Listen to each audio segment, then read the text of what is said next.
কিন্তু আওয়ামী লীগকে নিষিদ্ধ করার পক্ষে কিন্তু আমি না। কিন্তু আবার আমি পাশাপাশি এটাও বলি, শেখ হাসিনা ফিরে আসুক, এটাও আমি চাই না। তাদের প্রতি ভারতের কোনো সিম্পাথি থাকবে এরকম মনে করার কোনো কারণ নাই।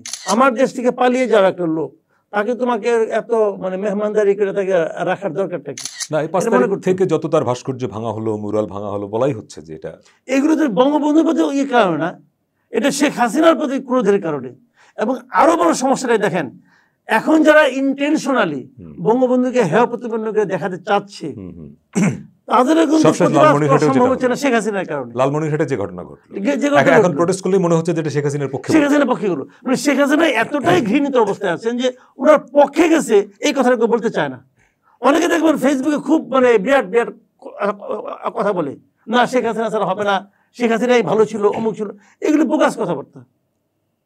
শেখ হাসিনার শাসন আমার দেশে আবার ফেরত আসুক, এটা ঘোরাক্ষরে কেউ চাই কিনা? আমি তো চাই না। আমি কিন্তু মনে করি, আমি আবারও বলি, আমি কিন্তু মনে করি যে আওয়ামী লীগের বাংলাদেশে রাজনীতি করার পূর্ণ অধিকার আছে, শতকরা 100% অধিকার আছে। আওয়ামী লীগ রাজনীতি অবশ্যই করবে। এবং এই যে একেবারে refined Awami League, refined even শব্দ আমি ইউজ করি না, আওয়ামী লীগই করবে।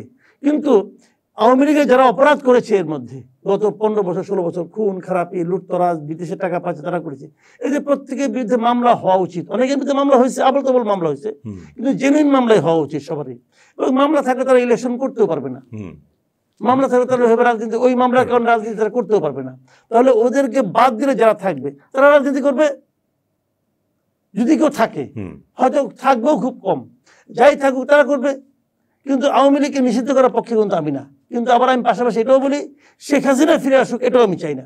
কারণ শেখ হাসিনা বাংলাদেশে একটা দুঃশাসনের প্রতিমূর্তি।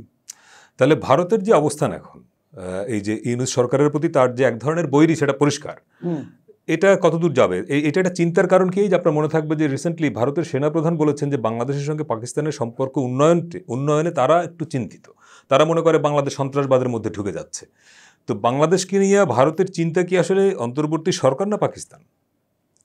আসলে এই সরকার, অন্তর্বর্তী সরকারের কাছে তারা মনে করে যে অন্তর্বর্তী, দুটা জিনিস। একটা জিনিস হলো তাদের ইতিহাসে শেখ হাসিনার মতো অনুগত ভৃত্য তারা পায় না। শেখ হাসিনা বলেছেন যে আমি ভারতকে যা দিয়েছি ভারত সারা জীবন মনে রাখবে। এখন যদি এত অনুগত ভৃত্য হয়, সেই অনুগত ভৃত্যের পতনের জন্য যারা দায়ী, তাদের প্রতি ভারতের কোনো সিম্পাথি থাকবে এরকম মনে করার কোনো কারণ নাই। ভৃত্যের মতো ছিল তুমি। এখন সে কারণে শেখ হাসিনা সরে গেছে, এই কারণেও তারা এই গভর্নমেন্টকে, আর তাছাড়া এই গভর্নমেন্টের নামটা কি? অন্তর্বর্তীকালীন সরকার, মানে কিছু সময়ের জন্য। হ্যাঁ, এই অল্প সময়ের লোকের সঙ্গে তারা পুরো খাতির করতে রাজি না। তারা সেটা বলেছে যে তারা আলোচনা করবে নির্বাচিত সরকারের সঙ্গে। তবে এটা না করলেও পারতো, আমি মনে করি ভারতের দিক থেকে এতটা রিজিড তারা না হলেও পারতো। কিন্তু তারা করছে, তারা সিদ্ধান্ত নিয়েই করতেছে, তারা শেখ হাসিনাকে ওখানে রাখতে চায়। এটাও আমি মনে করি শোভন না।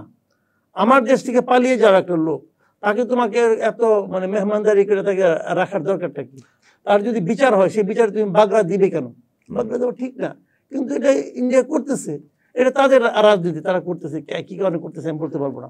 কিন্তু উচিত ছিল যেটা, তাদের উচিত ছিল তাকে ফেরত পাঠানো। যখন আমাদের এখানে বিচার শুরু হলো, যখন আমাদের এখানে চাওয়া হলো তাকে ফেরত দেওয়ার জন্য, তাকে ফেরত দেওয়া উচিত ছিল। সেটা ভারত করেনি। না করেই ভারত তার অবস্থানটা ক্লিয়ার করেছে যে তারা আসলে এটা এইভাবে দেখতে চায়। এবং যদি ভারত বলছে একটা পলিটিক্যাল গভর্নমেন্ট আসে, তার সঙ্গে আমরা আলোচনা করব।